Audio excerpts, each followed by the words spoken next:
The thing about climate change is it's serious stuff, very serious. It's not like the frivolous concerns that fill your days, like paying your bills or keeping your marriage together or putting your kids through school or fighting cancer.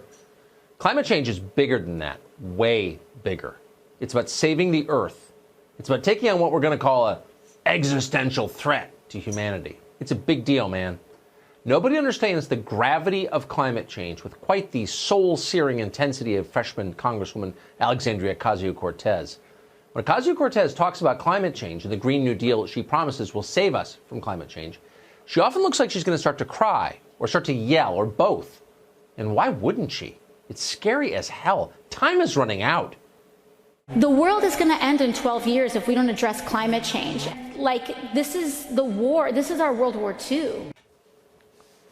Now, you can disagree with the details of the Green New Deal she's proposing, banning cars and airplanes, for example, shutting down the entire American energy sector, rebuilding every dwelling in the United States.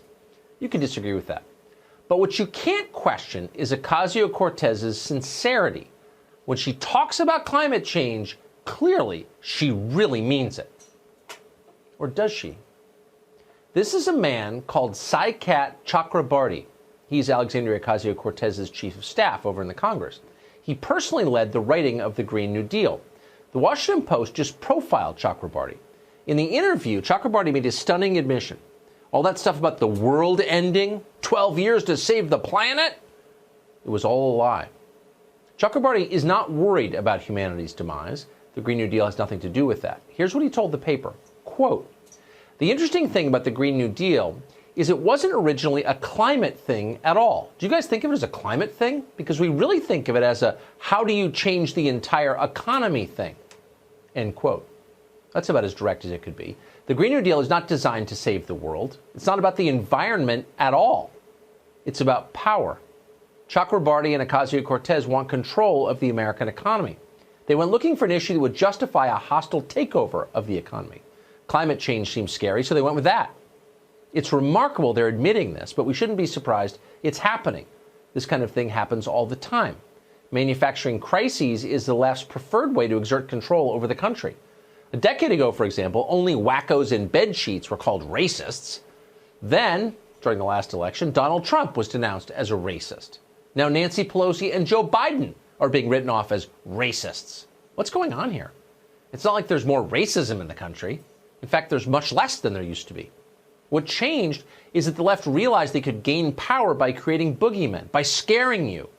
Stupefy the masses with fear-mongering. By the time they've recovered, you're the one in charge. Well, AOC's team say they saw global warming as a pretext for taking over the economy. That doesn't mean their plan was based on evidence of an actual problem. Because despite what they tell you, the science is not settled.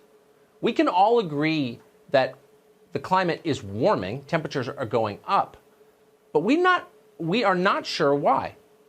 Researchers in Finland have released new work arguing there is little to no evidence at all that the increase in temperature is being driven by the actions of people. Summarize for us these findings. This is a Japanese and Finnish study. What did they uncover? This new study basically is saying that humankind does not have any kind of control on the climate, that man's influence has essentially been undetectable in the climate record. And they're in the study's finding that clouds are a much more important control knob, if you will, of the climate. Now, it's just one study. The key here is climate skeptics don't jump on one study, but we say there are hundreds of factors that influence the climate. Tilt of the Earth's axis, water vapor, methane, volcanoes, and all kinds of ocean cycles. The idea that carbon dioxide is a control knob is not valid. And I actually point out there's over 500 peer-reviewed studies within the last year debunking the idea that CO2 is the control knob. This latest study on clouds is very important. Well, so there are three parts. When people say climate change, there are really three questions that are addressed. Yes. Is the climate changing? Why is it changing? And what can we do about it? So there seems to be a consensus on one. There is not a consensus on 2 and 3, the questions that matter. Or am I misstating that? No, in fact, it's all about timelines. One of the tricks they'll do, these Soros group does these TV weathermen. They'll go, since 1970, temperatures warm. Why are they using 1970 as a baseline? That was the global cooling era. If you go back to the medieval warm period, where probably the same temperature we may have cooled. If you go back to the Roman warming period, about 0 AD, we're probably cool. If you go to the geologic history of the Earth, we're in the 10% coldest period of Earth's history. In other words, 90% of the Earth's history was colder than today and didn't support ice on either pole. So yes, we have warmed since the end of the Little Ice Age in 1850. That's indisputable. Has man contributed? The United Nations claims man is responsible for the majority of the warming. And they come up with a 95% confidence interval, which literally is a show of hands of selected activist authors, some of whom, like Michael Oppenheimer. They're making it up. Yeah, exactly. Funded by Barbara Streisand and working for activist environmental groups. Right. And this is how they get it. And then the next question you ask is, how do we control it? We cannot control the climate any more than they believed witches could control the climate. And don't forget, the witches were actually condemned by judges who were educated at Harvard. So this was the best and brightest who thought that witches influence the climate, causes crop failure. And that's where we are now with the Green New Deal.